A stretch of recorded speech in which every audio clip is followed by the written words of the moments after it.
Good evening दोस्तों। आप सभी को लल्ला क्लासेस में स्वागत है। और देखिए, आप लोग ज़्यादा से ज़्यादा शेयर करिए, सब्सक्राइब करिए, कमेंट करिए। और लेक्चर नंबर हम 10वां पढ़ाने जा रहे हैं। और जो कुछ शब्दों से हम स्टार्ट करना चाहेंगे कि नसीब जिनके ऊंचे और मस्त होते हैं, इम्तिहान भी उनके ज़बरदस्त होते हैं। कि नसीब जिनके ऊंचे और मस्त होते हैं, इम्तिहान भी उनके ज़बरदस्त होते हैं। तो हम देखेंगे कि पॉलिटी का लेक्चर नंबर 10वां, इसमें हमको पढ़ाना क्या है। अनुच्छेद 148 कहाँ से पढ़ना है बाबू? तो स्टार्ट करनी है, अगली क्लास से यहाँ तक थी। तो अनुच्छेद 148 क्लाज 1 के अनुसार कैग की नियुक्ति राष्ट्रपति द्वारा होती है। कैग की नियुक्ति कौन करता है बाबू? तो राष्ट्रपति ही करता है। ठीक है। कहाँ से? अनुच्छेद 148 क्लाज 1 के अनुसार। ठीक है, राष्ट्रपति द्वारा कैग की नियुक्ति हो रही है। अनुच्छेद 151 1 में देखेंगे, क्लाज 1 में अपनी रिपोर्ट राष्ट्रपति को प्रस्तुत करेगा। तो कैग अपनी रिपोर्ट भी राष्ट्रपति को देता है। तो आर्टिकल 151 क्लाज 1 में, ठीक है, कैग अपनी रिपोर्ट किसको देता है बाबू? राष्ट्रपति को देता है। आर्टिकल 151 क्लास 2 की जब बात करेंगे, हम देखेंगे इसमें, तो राज्य सरकारों के लेखों की रिपोर्ट राज्यपाल को सौंपता है। कैग का काम जो है, अपनी रिपोर्ट किसको देगा? राष्ट्रपति को देगा। अनुच्छेद 151 क्लास 2 में क्या देखने को मिलेगा कि राज्य सरकारों के लेखों की जो रिपोर्ट देना होगा वो राज्यपाल को देगा। राज्य सरकार का जो लेखा जोखा होगा उसका रिपोर्ट राज्यपाल को दे देगा, लेकिन अपनी रिपोर्ट जो प्रस्तुत करता है राष्ट्रपति को प्रस्तुत करता है अपनी रिपोर्ट कैग। अब कैग आर्टिकल 148 में है और 148 क्लाज 1 में राष्ट्रपति के द्वारा उसकी कैग की नियुक्ति हो रही है। आगे हम देखते हैं बाबू, क्या क्या चीज़ें आगे देखते हैं। तो देखो, इसमें 9 नंबर की है, 9 नंबर का। तो आर्टिकल 148 क्लास 3 में चलेंगे हम। आर्टिकल 148 क्लास 3 में चलेंगे तो देखेंगे कैग के वेतन सेवा शर्तों का निर्धारण संसद द्वारा होता है। तो कैग को कितना वेतन दिया जाएगा, कितना सेवा शर्त होगा, उसका निर्धारण कौन करेगा बाबू? संसद द्वारा। कार्यकाल 6 वर्ष हो और लास्ट 65 वर्ष से अधिक नहीं होना चाहिए। जो पहले पूर्ण हो जाए वहीं पे जो है समाप्त हो जाता है कार्यकाल। तो आर्टिकल 148 3 के अनुसार कैग को कितना वेतन मिलेगा, सेवा शर्तों का निर्धारण कौन करेगा बाबू? संसद करेगा। 148 3 में है। ठीक है, आगे हम देखेंगे कैग को उसी रीत से हटाया जाएगा जिसे सुप्रीम कोर्ट के न्यायाधीश को हटाया जाता है। ठीक है बाबू, सुप्रीम कोर्ट के न्यायाधीश को जैसे हटाया जाएगा उसी रीति से हम कैग को भी हटाते हैं, कोई दिक्कत नहीं होना चाहिए। आगे कैग की बात करेंगे, इसका फुल फॉर्म बोलेंगे तो कंप्ट्रोलर ऑडिट जनरल। ठीक है, तो कंप्ट्रोलर ऑडिटर जनरल को देखेंगे हम। सुप्रीम कोर्ट के न्यायाधीशों के बराबर वेतन दिया जाता है। अच्छा, कैग को सुप्रीम कोर्ट के न्यायाधीशों के बराबर वेतन दिया जाएगा और जिस रीति से सुप्रीम कोर्ट के न्यायाधीश को हटाया जाता है उसी रीति से कैग को भी हटाया जाएगा।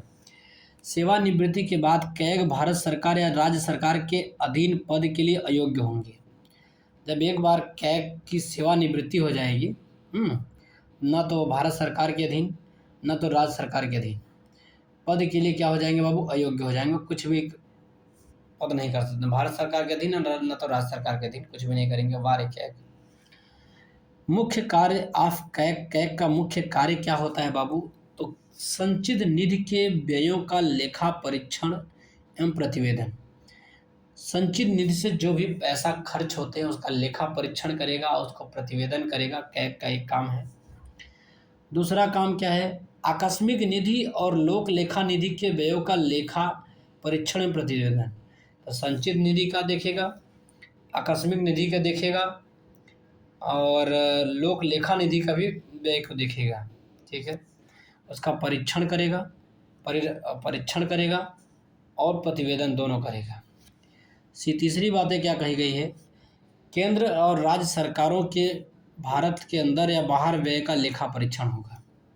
ठीक है बाबू, केंद्र या तो राज्य सरकारों के भारत के अंदर या बाहर व्यय का लेखा परीक्षण जो है कैग ही करेगा। अच्छा, केंद्र सरकार जो खर्चा कर रही है या राज्य सरकार जो खर्चा करे भारत के बाहर या तो अंदर, उसका लेखा परीक्षण भी कैग ही करेगा। सरकारी कंपनी निगमों के लेखा परीक्षण में महत्वपूर्ण भूमिका निभाता है। पूरा सर्वे सर्वा नहीं तो लेकिन महत्वपूर्ण भूमिका निभाता है सरकारी कंपनी और निगमों के लेखा परीक्षण में महत्वपूर्ण भूमिका निभाने का काम कैग ही करता है। ठीक है बाबू, कैग की टीका टिप्पणी पर उचित कार्यवाही करने की अंतिम जिम्मेदारी संसद की होती है।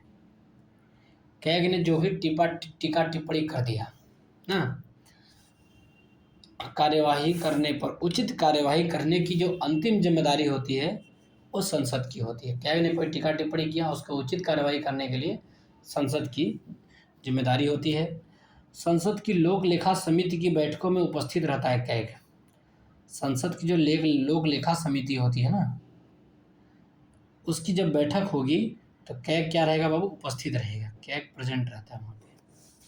संसद की लोक लेखा समिति की बैठकों में कैग क्या रहता है बाबू, उपस्थित रहता है। आगे हम देखेंगे, अनुच्छेद 149 के अनुसार कैग की शक्तियां एवं कर्तव्य वर्णित है। अनुच्छेद 149 के अनुसार जो है कैग की शक्तियां ले लो बाबू एवं कर्तव्य क्या है बाबू, वर्णित है। अनुच्छेद 149 के अनुसार कैग की जो शक्तियां होती हैं एवं कर्तव्य क्या होता है बाबू, ये वर्णित है। ठीक है, कैग को हटाने हेतु प्रत्येक सदन में 2/3 बहुमत से पारित संकल्प जिससे राष्ट्रपति के आदेश द्वारा पदच्युत, तो कैग को हटाने हेतु प्रत्येक सदन में, लोकसभा राज्यसभा में 2/3 बहुमत से पारित संकल्प जिससे राष्ट्रपति के आदेश द्वारा पदच्युत किया जाता है। अब आप सोचो, कैग को यदि हटाना है तो राष्ट्रपति के आदेश से ही हटाया जाएगा, लेकिन 2/3 बहुमत से हटाया जाएगा और दोनों सदन से, प्रत्येक सदन से यदि 2/3 बहुमत से संकल्प पारित हो जाएगा तभी आप कैग को हटा सकते हैं, हटा ना सकते।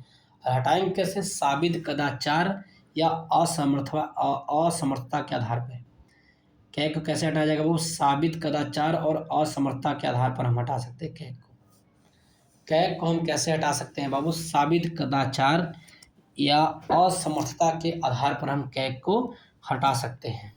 ठीक है, आगे हम देखते हैं, संघ एवं राज्यों की लोक निधियों का अभिभावक कौन है, तो कैग है। ठीक है बाबू, संघ एवं राज्यों की लोक निधियों का अभिभावक कौन है बाबू, तो कैग है। संघ ले लो एवं राज्यों की लोक निधियों का अभिभावक कौन है बाबू, कैग है। कौन है, कैग।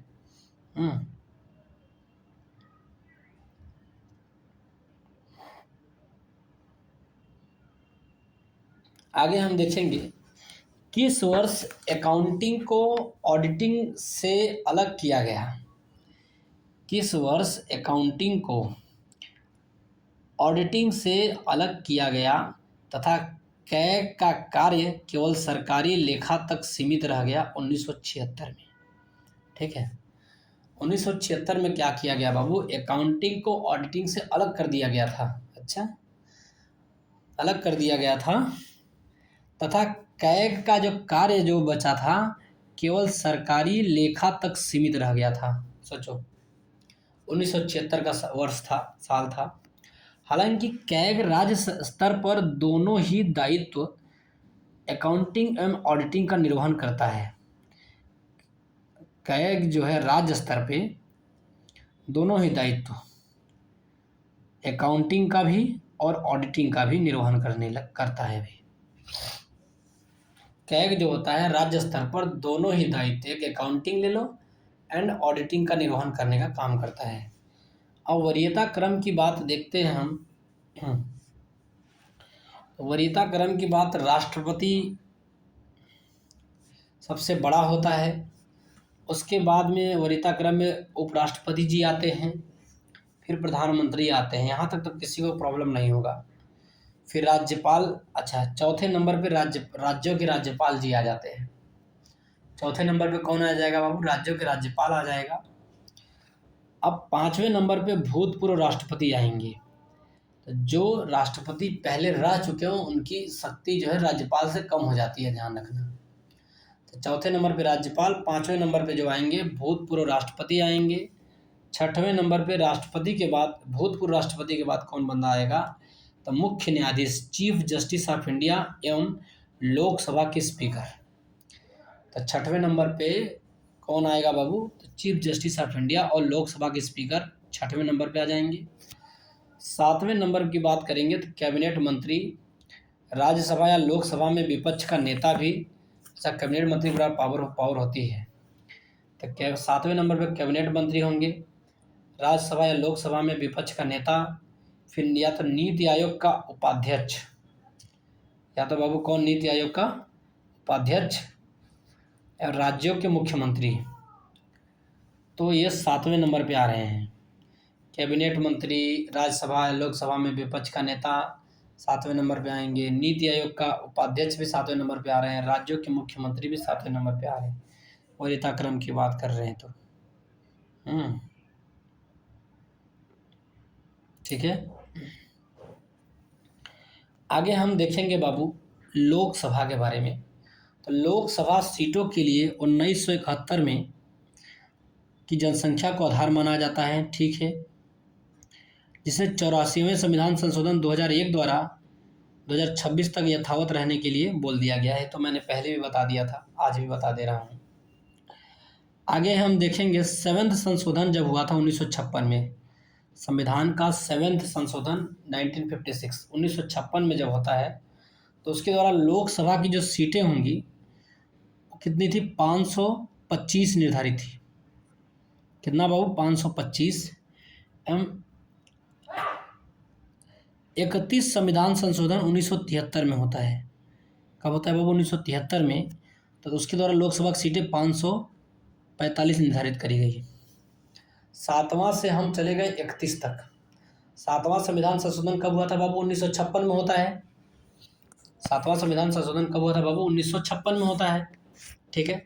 जब सातवां संविधान संशोधन 1956 में होगा तो उसमें क्या होगा कि लोकसभा की सीटें 525 निर्धारित कर दी गई। कितना कर दी गई बाबू? 525 निर्धारित कर दी गई। और 31वां संविधान संशोधन की बात करेगा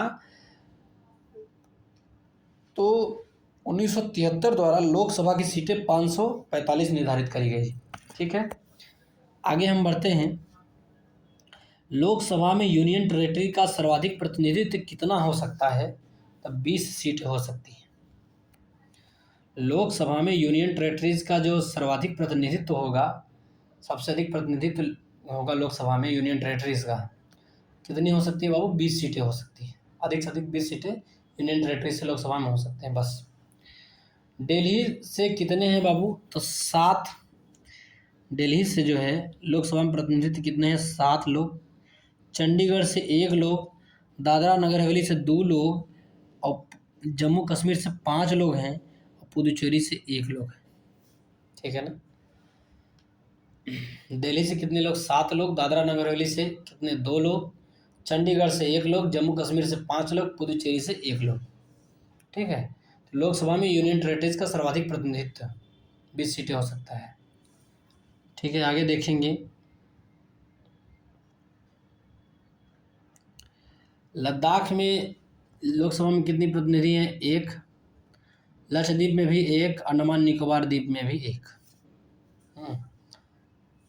बस दिल्ली भर में 7 दिखा रहा है, बाकी सब लग दिल्ली में कहाँ कहाँ? दिल्ली में दिखा रहा है बाबू, और जम्मू कश्मीर में 5, बाकी तो दमन द्वीप में 2, बाकी पुदुचेरी और चंडीगढ़ में 1-1, लद्दाख में 1, लक्षद्वीप में 1 और अंडमान निकोबार द्वीप में 1। जबकि राज्यसभा में यूनियन टेरिटरीज दिल्ली से कितने लोग? राज्यसभा में 3 लोग हैं। दिल्ली से 3 लोग हैं, जम्मू कश्मीर से 4 लोग हैं, पुदुचेरी से 1 लोग हैं। कुल मिलाकर राज्यसभा में 8 लोग हैं। कुल मिलाकर राज्यसभा में कितने लोग हैं बाबू? 8 लोग यूनियन टेरिटरी से। आगे देखेंगे लोकसभा में अनुच्छेद 330 के तहत SC/ST को आरक्षण मिला है। ठीक है, लोकसभा में अनुच्छेद 330 के तहत SC/ST को आरक्षण मिला है, तो ये तो हम पिछली कक्षाओं में बता चुके हैं। और जो SC की सीट होगी 84 और ST की सीट होगी 47, ये निर्धारित है कि SC की सीट कितनी होनी चाहिए बाबू? 84 होनी चाहिए, और ST की सीट कितनी? 47। इनको आरक्षण दिया गया था कि इतना होना ही चाहिए। लोकसभा में आरक्षण मिला था। ST का सर्वाधिक आरक्षित सीटें इन लोकसभा में कहाँ कहाँ से? तो मध्य प्रदेश से 6 सीटें आरक्षित करी गई थी SC को, गुजरात से 4 सीटें, यूपी बिहार से 0 सीटें। ठीक है, तो कहने का मतलब कि ST का जो आरक्षित सीटें थी लोकसभा में सबसे ज़्यादा मध्य प्रदेश से 6 सीटें और 4 गुजरात से।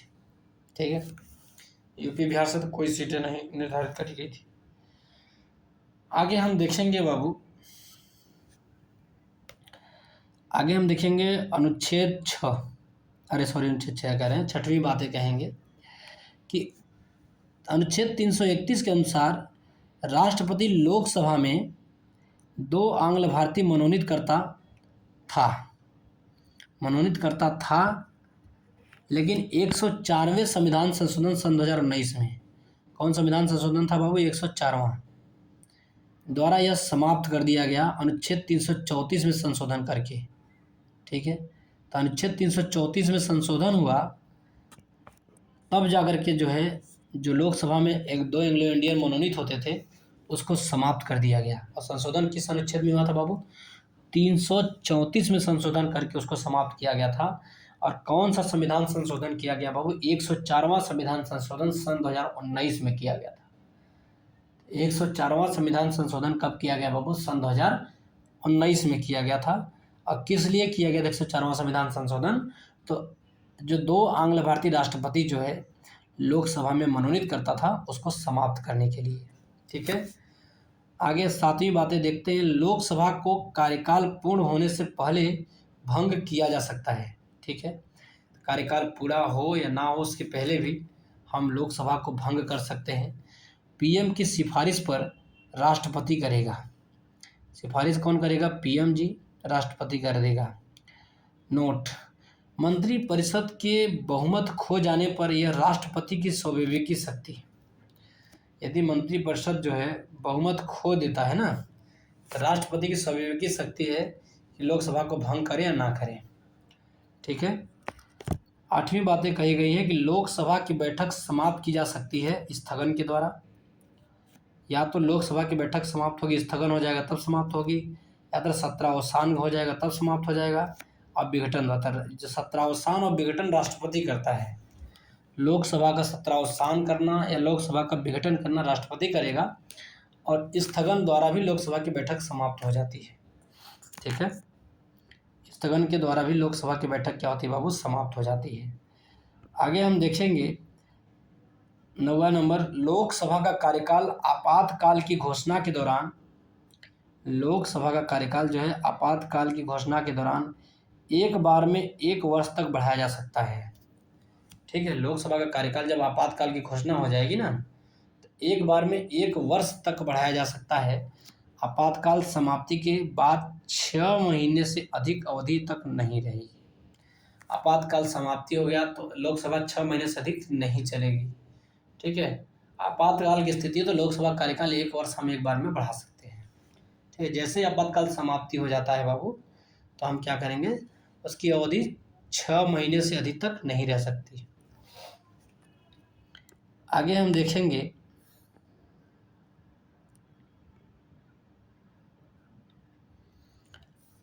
देखेंगे राज्यसभा और लोकसभा की सीटें।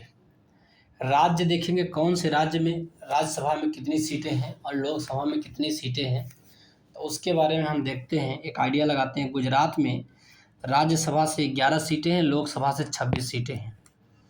ठीक है ना, तो गुजरात में लोकसभा में तो 26 सीटें हैं, ये देखो, राज्यसभा में 11 सीटें हैं। महाराष्ट्र में लोकसभा में 48 सीटें हैं और राज्यसभा में 19 सीटें हैं। गोवा में लोकसभा में 2 सीटें हैं और राज्यसभा में 1 सीट है, मतलब गोवा में बहुत कम सीटें हैं यार। ठीक है। कर्नाटक में 28 सीटें हैं और राज्यसभा में कितने हैं, 12 हैं। तमिलनाडु में 39 लोकसभा में सीटें तमिलनाडु से हैं, 18 जो है राज्यसभा में तमिलनाडु से है। आंध्र प्रदेश में जो सीटें हैं बाबू, आंध्र प्रदेश में 25 सीटें जो है तुम्हारा आंध्र प्रदेश में लोकसभा में है और 11 सीटें जो है राज्यसभा से आंध्र प्रदेश का है। ठीक है। उड़ीसा में 21 सीटें देखेंगे, उड़ीसा में देखेंगे 21 सीटें कितना है लोकसभा से और 10 सीटें कहाँ से हैं बाबू, तो राज्यसभा से। पश्चिम बंगाल में 42 सीट है, पश्चिम बंगाल में सोचो लोकसभा में 42 सीट है, तभी इसका दबदबा बना हुआ है कि, और 16 सीट जो है राज्यसभा में है। राजस्थान में 25 सीट ही है लोकसभा में, 10 राज्यसभा में। ठीक है। पंजाब में देखेंगे हम 13 सीट है लोकसभा में, 7 सीट है राज्यसभा में। पंजाब में भी बहुत ज़्यादा सीट नहीं है। हिमाचल प्रदेश में देखेंगे तो 4 सीट है लोकसभा से और 3 सीट है राज्यसभा से। 1 सीट तो यही हो गई होंगी हीरोइन जी, कंगना रनौत का ही सीट हो गया होगा। आगे देखेंगे उत्तराखंड में 5 सीट है लोकसभा से, 3 सीट है राज्यसभा से।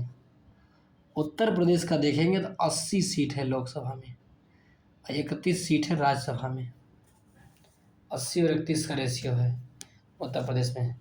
बिहार में सीधे 40 आ गया सीट, लोकसभा में 16 क्या है राज्यसभा में। सिक्किम में 1-1 सीट है, सिक्किम में क्या है बाबू 1-1 सीट है। असम में देखेंगे तो 14 और 7 का रेशियो है, 1-2 का रेशियो है। 14 लोकसभा में, 7 राज्यसभा में है। अरुणाचल प्रदेश में लोकसभा में 2 सीट है, राज्यसभा में 1 सीट है। नागालैंड में 1-1 सीट है। मणिपुर में लोकसभा में 2 सीट है, राज्यसभा में 1 सीट है। मिजोरम में चलेंगे तो 1-1 सीट है, लोकसभा राज्यसभा दोनों में। त्रिपुरा में देखेंगे लोकसभा में 2 सीट, राज्यसभा में 1 सीट। मेघालय में देखेंगे लोकसभा में 2 सीट, राज्यसभा में 1 सीट। केरला में देखेंगे तो 20 सीट तुम्हें लोकसभा में देखने को मिलेगी और 9 सीट जो है राज्यसभा में देखने को मिलेगी। और झारखंड का देखेंगे तो 14 सीट तुम्हें कहाँ मिलेगा झारखंड में, लोकसभा में, और 6 सीट कहाँ देखने को मिलेगा बाबू, राज्यसभा में। ठीक है। आगे छत्तीसगढ़ की बात करेंगे हम। छत्तीसगढ़ में 11 सीट लोकसभा में और 5 सीट राज्यसभा में। तेलंगाना में देखेंगे 17 सीट लोकसभा में है और 7 सीट जो है राज्यसभा में। मध्य प्रदेश की देखेंगे तो 29 सीट लोकसभा में मध्य प्रदेश से, 11 सीट राज्यसभा में है। हरियाणा में 10 सीट लोकसभा में और 5 सीट राज्यसभा में। दिल्ली में 7 सीट लोकसभा में, 3 सीट राज्यसभा में। पुदुचेरी का 1-1 सीट है दोनों जगह पे। और जम्मू कश्मीर में 5 सीट लोकसभा में, 4 सीट राज्यसभा में।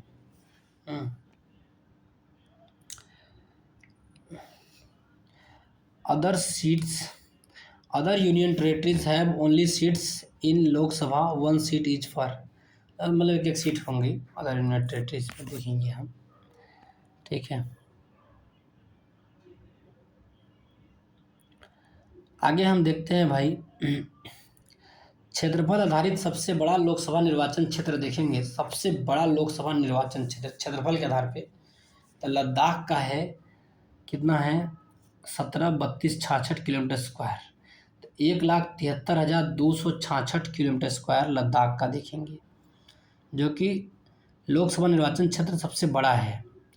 बाड़मेर का 55,074 किलोमीटर स्क्वायर है और कच्छ का 41,414 किलोमीटर स्क्वायर है। तो जो 1,73,000 लद्दाख का है निर्वाचन क्षेत्र, लोकसभा निर्वाचन क्षेत्र सबसे बड़ा है। बाड़मेर का 55,074 सीट है और कच्छ का 41,414 किलोमीटर स्क्वायर क्षेत्र है। 12वीं बातें क्या कही गई है कि 6 जनवरी 2022 से नई सीमा लागू, लोकसभा हेतु 95 लाख व्यय मैक्सिमम और विधानसभा हेतु जो है 40 लाख व्यय मैक्सिमम करेंगे। तो कहने का मतलब कि 2022 से नियम लागू किया गया कि आप यदि लोकसभा का चुनाव लड़ रहे हैं तो मैक्सिमम जो है 95 लाख रुपये खर्चा कर सकते हैं, और विधानसभा का चुनाव लड़ रहे हैं 40 लाख रुपये आप ज़्यादा ज़्यादा खर्चा कर सकते हैं। चुनाव की जमानत राशि क्या है? तो लोकसभा का चुनाव यदि आप जनरल में हैं तो 25,000 देना पड़ेगा। और लोकसभा का चुनाव आप SC ST से लड़ रहे हैं तो 12,500 देना पड़ेगा, 12,500 देना पड़ेगा। विधानसभा का चुनाव जनरल से लड़ रहे हैं तो आप 10,000 देना पड़ेगा, और विधानसभा का चुनाव आप SC ST से लड़ रहे हैं तो 5,000 देना पड़ेगा। जमानत राशि देना पड़ता है। क्या करना पड़ता है बाबू? जमानत राशि देना पड़ता है। ठीक है, 25,000 है लोकसभा का चुनाव लड़ने के लिए, आपको जनरल है तो देना पड़ेगा, और SC ST है तो आपको सीधे आपको देना पड़ेगा 12,500। और विधानसभा में आएंगे 10,000 जनरल को देना पड़ेगा, 5,000 जो है किसको देना पड़ेगा बाबू? 5,000 SC ST को देना पड़ेगा। वैध मतों का 1/6 भाग प्राप्त नहीं होने पर जमानत जब्त हो जाती है। ठीक है, यदि आपने चुनाव लड़ा और जितना वैध मत पड़े उसका 1/6 भाग यदि आपने नहीं पाया तो आपका जो जमानत राशि जो आपने जमा किया होता है वो आपकी जब्त हो जाएगी। जमानत राशि क्या हो जाती है बाबू? वो जब्त हो जाती है। आगे हम देखेंगे, लोकसभा का पहला आम चुनाव 25 अक्टूबर 1951 से 21 फरवरी 1952 के बीच में हुआ। 25 अक्टूबर 1951 में लोकसभा का पहला आम चुनाव और 21 फरवरी 1952 को। कितना बाबू? 21 फरवरी 1952 को। टोटल सीट कितने? 489, 489। जब लोकसभा का पहला आम चुनाव हुआ था बाबू तो 25 अक्टूबर 1951 से हुआ था, 21 फरवरी 1952 तक चला था लोकसभा का पहला आम चुनाव। अक्टूबर से चला, नवंबर, दिसंबर, जनवरी, फरवरी, 21 फरवरी तक चला, 1952 तक चला था। टोटल सीट कितना था? 489, 489 सीट थी जब लोकसभा का पहला आम चुनाव हुआ था। तो कोई दिक्कत नहीं होना चाहिए। लोकसभा और चुनाव वर्ष क्या है? लोकसभा का 11वां जो चुनाव वर्ष होता है 1966 में होता है। 11वां जो चुनाव वर्ष होता है क्या होता है? तो 1966 में। 11th लोकसभा 1996। सॉरी भाई, लोकसभा की जब 11th लोकसभा का चुनाव होता है तो 1996 में होता है, 1996 में होता है बाबू। 7th लोकसभा का जब चुनाव होगा तो 1980 में होगा, 7वें नंबर की 1980 में। और 13वें नंबर की देखेंगे तो 1999 में लोकसभा का चुनाव होता है, 13वें नंबर की। ठीक है, 13वें नंबर की जो लोकसभा की चुनाव होगी बाबू, 13वें नंबर की लोकसभा की चुनाव होनी है तो कब होनी बाबू? 1999 में होनी है, 1999 में होनी है। ठीक है, 13वें नंबर में लोकसभा का चुनाव कब होनी है? 1999 में होनी है। 9वें नंबर की 1989 में होनी है, और 17वें नंबर की कब हुई थी बाबू? 2019 में हुई थी ना। 17वें नंबर की कब हुई थी बाबू? 2019 में। एक आइडिया आपके पास रहना चाहिए कि लोकसभा का जब 11 नंबर का चुनाव हुआ तो 1996 में हुआ, 7वां का होगा तो 1980 में हो जाएगा, 13वां लोकसभा का चुनाव होता है तो 1999 में हो जाता है, और 9वां लोकसभा का चुनाव होता है तो 1989 में होता है, 17वां कब होता है बाबू? 2019 में होता है। ठीक है, आगे हम देखेंगे,